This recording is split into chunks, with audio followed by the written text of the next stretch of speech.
Hi ළමයි කොහමද ඔයාලට? මම නම් ගොඩාක් හොඳින් ඉන්නවා. ඔන්න ඉතින් අද අපි යන්න හදන්නේ අපේ හේනේ බඩේරුඟ හිටවන්න.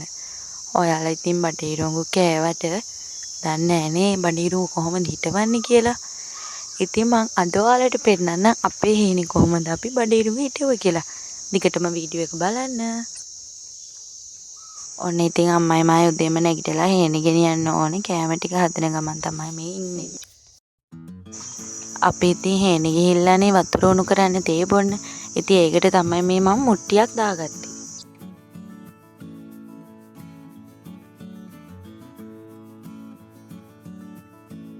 ඔන්න ඉතින් ළමයි අපි බඩු ඔක්කොම ලෑස්ති කරගෙන මේ හේනෙට යන ගමන් තමයි ඉන්නේ. ඉතින් ළමයි මේ තියෙන්නේ උග්ගස් පැල. බලන්නකො ලස්සන නෙර දිගේ හරියට කෙලින් ඉඳ වෙලා තියෙනකොට තියෙන ලස්සන.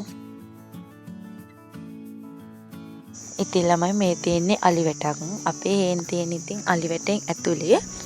එතකොට සමහර කාලවලදී ඉරුඟු කඩාගෙන අපි ගෙදර අරගෙන ඉන්න කලින් අලි එනවා. එතකොට ඉතින් අපේ අයියලා තාත්තලා හැම ගිහිල්ලා හේන් ඉතින් දකින්නත් වෙනවා.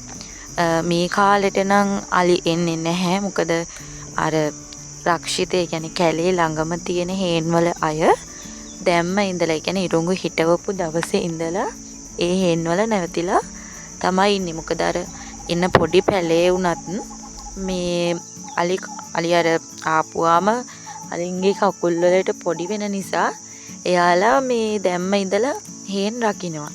ඒක නිසා අපිට ඉතින් බයක් නැහැ. මොකද අපේ හේන් තියෙන ගොඩක් අර කැලේ අයිනටම වෙන්න නෙවෙයි නිසා එයාලා රකින්නකොට ඉතින් අපේ හේන් වලට අලියෙන්නේ නැහැ. ඒක ඉතින් මේ ගොඩක්ම ලේසි අපිට. නැත්තම් මොකද අපිටත් එහෙම අලියනවා නම් හිටපු දවස් ඉඳන් ඉතින් හේන් වල තමයි අපේ තාත්තලාට අයියලාට ඉතින් ඉන්න වෙන්නේ. මේ තියෙන්නේ පොඩි ඇලක් වගේ එකක්. අපි නම් මේකට කියන්නේ ආර කියලා. වහින කාලෙට ඉතින් මෙතන වතුර ගොඩාක් පිරෙනවා අපිට පයින්වත් යන්න බැරි තරම්.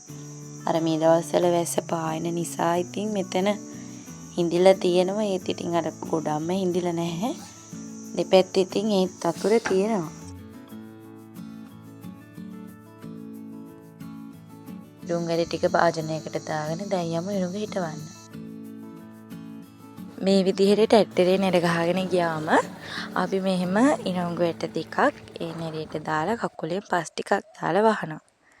ඒක තමයි මම මේ කරන්නේ. එදා අපි ඉරුඟ හිටවන දවසේ ළමයි ගොඩාක් අවසරයි. ඉතින් ඒක නිසා තමයි මම මේ බාට දෙකක් දාගෙන ඉරුඟ හිටවන්නේ.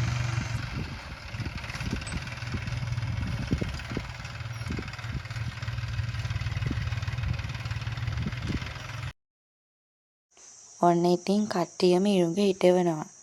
මොනා කරන්නද ඉතින් අවසරයි කියලා හරියන්නේ නැහනේ. වැඩි කරන්නත් තිබේ.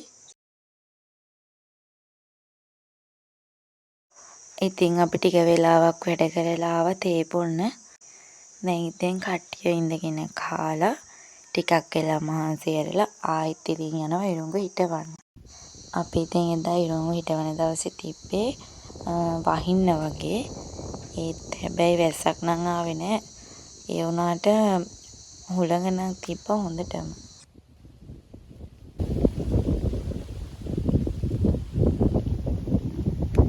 ඉතින් අදත් මගේ වීඩියෝ එක බලපු හැමෝටම thank you.